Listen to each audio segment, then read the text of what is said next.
ఇది రావుగారి కొడుకిదేమోని అర్జున్ అనుకున్నాడు. అర్జున్ ఆ జాకెట్ తీసుకుని జాగ్రత్తగా చూశాడు. జాకెట్కి వెండిరంగు బటన్లు ఉన్నాయి కాని ఒక బటన్ లేదు. అర్జున్ ఒక్కసారిగా ఆశ్చర్యపోయాడు. ఇంటికి బయట నేలపై నేను చూసిన బటన్ ఇదే కాబోలుని అతడు భావించాడు.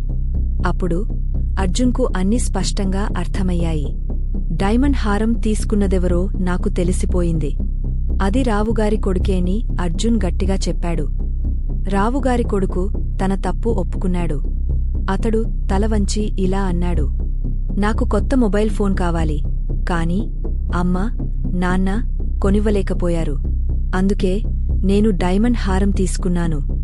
అతడు కన్నీళ్లు పెట్టుకుని ఇలా అన్నాడు, దయచేసి నన్ను క్షమించండి.